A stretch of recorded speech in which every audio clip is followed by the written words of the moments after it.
¿Por qué promover una reforma tan trascendental a pocos meses de que el titular del Ejecutivo concluya su encargo? ¿Por qué imponer una agenda a una nueva presidenta y a una nueva legislación? Y hablando de estas posturas reactivas en contra de la reforma, vale la pena revisar las cifras que hoy se dieron en la conferencia matutina del presidente. Lo que está en juego son los 5,529,451 pesos que recibe cada uno de los 6 consejeros de la Judicatura Federal al año. Los 4,490,441 pesos que recibe cada uno de los más de 900 magistrados de circuito. Los 4,050,903 pesos que recibe cada uno de los más de 700 jueces de distrito. Ahora comprendo la molestia, los gritos, el enojo, el desprecio al poder legislativo por parte de los jueces, magistrados y ministros que van a resentir esta reforma principalmente en su bolsillo.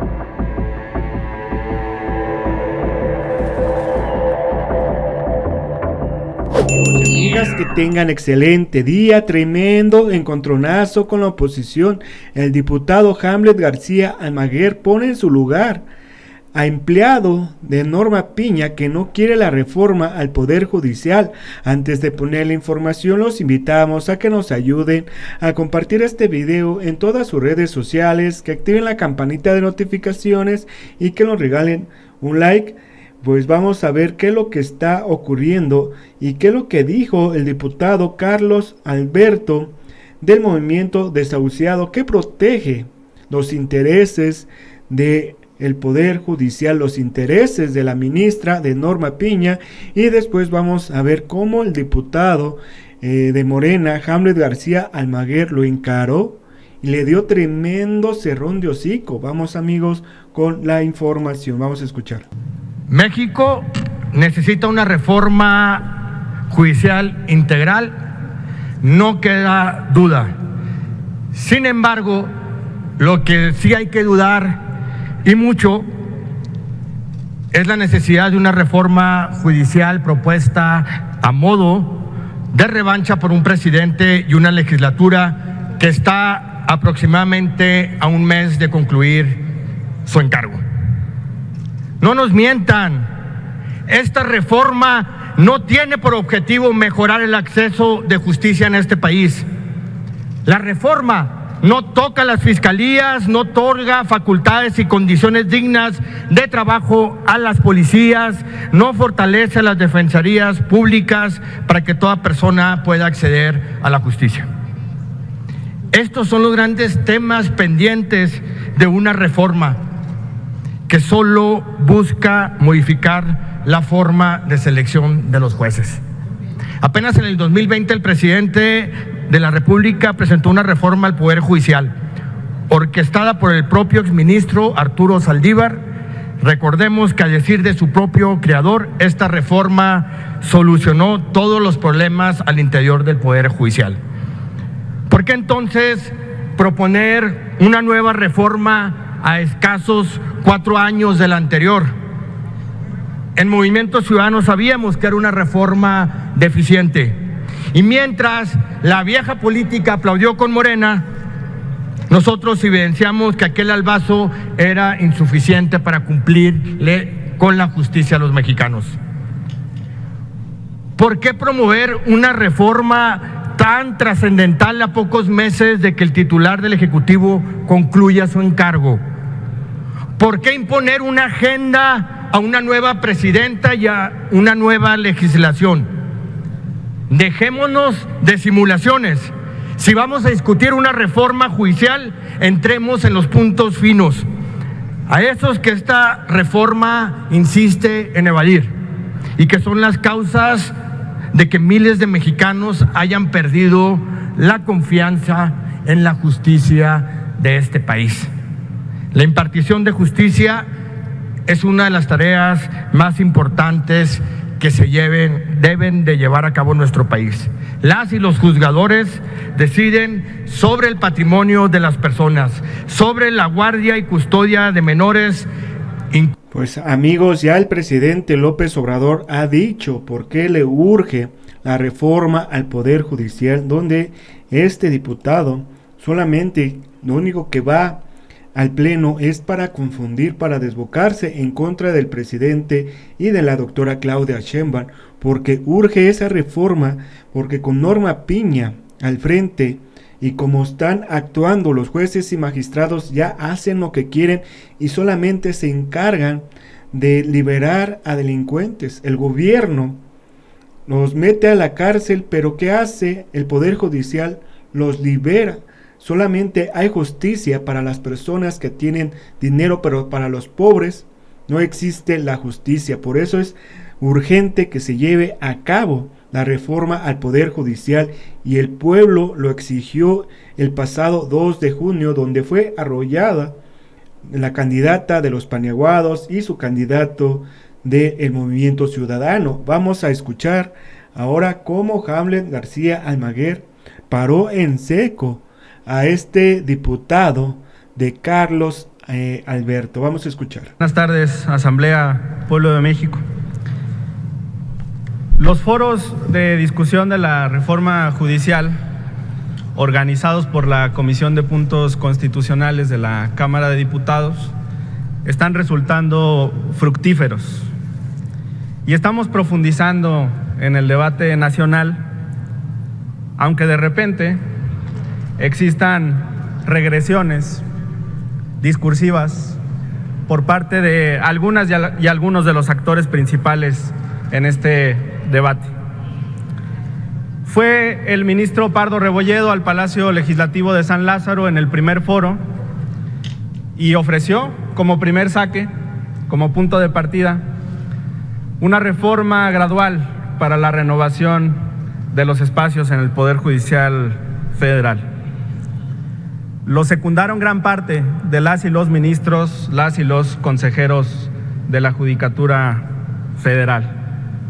Ahora vemos en una de las primeras planas de los diarios nacionales una regresión discursiva de la ministra Norma Piña, quien dice no a la reforma, ni siquiera en un esquema gradual. Falta aclarar si habla a título personal o habla como presidenta de la Suprema Corte. Lo que refleja la nota del diario Reforma es que no tiene un consenso al interior de la Suprema Corte, y esto reflejaría, con todo respeto, su impertinencia, su falta de diálogo y de respeto a sus pares, y por supuesto su incongruencia. Incongruencia porque en un diálogo, en la clausura de sus diálogos, el lunes ofreció precisamente hablar sobre esta reforma, pero ahora en esta regresión ni siquiera asume el punto que su par, el ministro Pardo Rebolledo, llevó formalmente al Palacio Legislativo de San Lázaro. Hay entonces pluralidad, hay diferentes posturas. La ministra Lenia Batres considera que la renovación tiene que ser total, el ministro Pardo considera que tiene que ser gradual, y la ministra Piña dice ni gradual ni total, ninguna renovación por el voto popular. Respondo a las aseveraciones de la oposición que dicen que la elección de jueces, magistrados y ministros va a politizar el Poder Judicial, y lo respondo con un ejemplo cercano a mi estado, Jalisco. El último ministro de la Suprema Corte de Justicia de la Nación de mi estado fue un gran jurista con el que ideológicamente no coincidí, pero respeto y reconozco su trayectoria como abogado. Sergio Salvador Aguirre Anguiano acaba de conmemorarse el 4º aniversario luctuoso de su fallecimiento. Su último trabajo antes de ser ministro de la Corte fue en el sector público, regidor por el Partido Acción Nacional en el Ayuntamiento de Guadalajara. Y su origen en un órgano deliberativo no implicó, creo, una politización de su función. De otro modo, estarían consintiendo con el argumento que se escuchó aquí, que lo llevó a la Suprema Corte el PAN, y no creo que haya existido una correspondencia, a menos que estén consintiendo esa postura. Por ende, pues la independencia judicial no tiene que ver con el trabajo previo o con la labor que desarrollaron las y los ministros. Se habló aquí sobre una labor de más de 30 años del ministro Lainez, pero omitieron un detalle importante: fue consejero jurídico adjunto de 2 presidentes de la República, uno del PRI y otro del PAN. Habría también que señalarlo. Entonces, ¿hay partidización y politización con la integración actual? ¿O solamente existiría con la elección libre, secreta y directa en las urnas? ¿El origen y trabajo previo de los ministros condiciona su actuar o no? Y hablando de estas posturas reactivas en contra de la reforma, vale la pena revisar las cifras que hoy se dieron en la conferencia matutina del presidente. Lo que está en juego son los 5,529,451 pesos que recibe cada uno de los 6 consejeros de la Judicatura Federal al año. Los 4,490,441 pesos que recibe cada uno de los más de 900 magistrados de circuito. Los 4,050,903 pesos que recibe cada uno de los más de 700 jueces de distrito. Ahora comprendo la molestia, los gritos, el enojo, el desprecio al poder legislativo por parte de los jueces, magistrados y ministros que van a resentir esta reforma principalmente en su bolsillo. Concluyo, diputada presidenta, senadora presidenta, disculpe, con la recuperación de las expresiones del gobernador electo del estado de Chiapas, el hasta ahora senador Eduardo Ramírez, quien en este foro celebrado en Tuxtla Gutiérrez invitó a que también se reformen las fiscalías, la Procuración de Justicia en todo el país. Los foros están siendo útiles para profundizar en esta discusión. Muchas gracias, senadora presidenta. Así, amigos, el diputado Hamlet García Almaguer le borró la sonrisa al diputado Carlos Alberto, empleado de Norma Piña y diputado del Movimiento Desahuciado. Si les gustó toda esta información, comparten en sus redes sociales, activen la campanita de notificaciones y regálenos un like. Dejen sus comentarios y nos vemos hasta la próxima. Adiós.